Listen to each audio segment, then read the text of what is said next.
સમાચાર મોરબીથી મોરબીના ઘૂંટુ ગામની રામકો વિલેજ સોસાયટીના રહીશોએ હળવદ હાઈવે પર ચક્કાજામ કરી દીધો।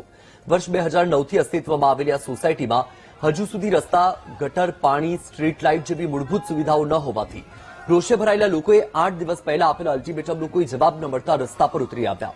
સવારથી શરૂ થયેલા ચક્કાજામના કારણે અડધા કલાકમાં જ હાઈવેની બંને બાજુ વાહનોની લાંબી કતારો લાગી ગઈ હતી। ઘટનાની જાણ થતાં પોલીસ અને મામલતદાર તેમજ ટીડીઓ સ્થળ પર પહોંચ્યા હતા અને સ્થાનિકોને સમજાવીને ચક્કાજામ હટાવ્યો હતો।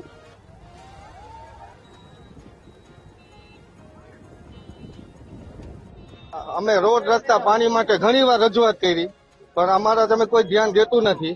અમે તંત્રને કેટલી આ જામ અમે નથી કરી, આ જામ તંત્રે કરાવી અમારી પાસે।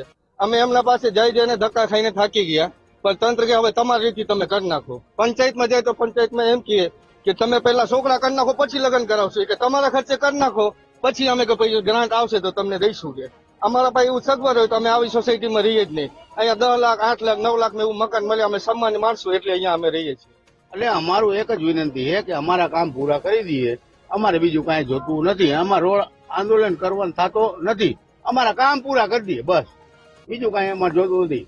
આંદોલન કર્યું, કામ નહીં પૂરા કરે ત્યાં આંદોલન તો ચાલુ જ રહેવાનું છે ને, અમારે એક જ વાત છે, અમારું કામ ન થાય ત્યાં લગી આંદોલન ચાલુ રાખવાનું છે। અમે ટીડીઓ સાહેબને, ધારાસભ્યને બધાને રજૂઆત કરેલી છે, બરોબર છે। બાકી ભૂટુ ગામ પાસે એટલી ગ્રાન્ટ નથી કે આખી રામકો અમે વ્યવસ્થિત ભૂગર્ભ ગટર કે પાણીની વ્યવસ્થા કરીએ। વળતો જવાબ આપેલો છે કે ભાઈ ધારાસભ્યમાંથી 5 લાખની ગ્રાન્ટ આવેલી છે, બરોબર છે।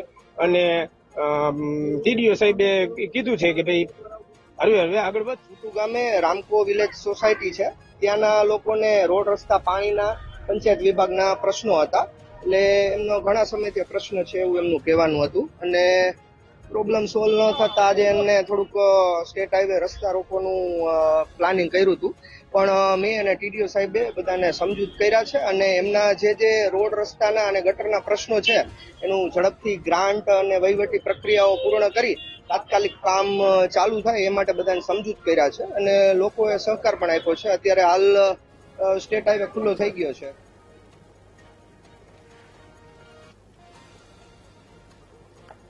તો આ દ્રશ્ય તમારી ટીવી સ્ક્રીન પર છે। મૂળભૂત સુવિધા માટે લોકો રસ્તા પર ઉતરી આવ્યા હતા અને ચક્કાજામ કર્યો હતો। માત્ર અડધા કલાકનો સમય અને હાઈવે પર ટ્રાફિક જામ સર્જાઈ ગયો। મોરબીના ઘૂંટુ ગામના આ લોકો છે, રામકો વિલેજ સોસાયટીના લોકો કે જે હાઈવે પર આવી ગયા હતા અને પ્રાથમિક સુવિધાની માંગ સાથે આ વિફરેલા લોકોએ ચક્કાજામ કર્યો હતો અને આ ઘટના બાદ જાણ થતાની સાથે જ મામલતદાર, ટીડીઓ અને પોલીસ સહિતનો સ્ટાફ ઘટના સ્થળે દોડી આવ્યો અને તમામ લોકોને સમજાવીને ચક્કાજામ ખોલ્યો હતો।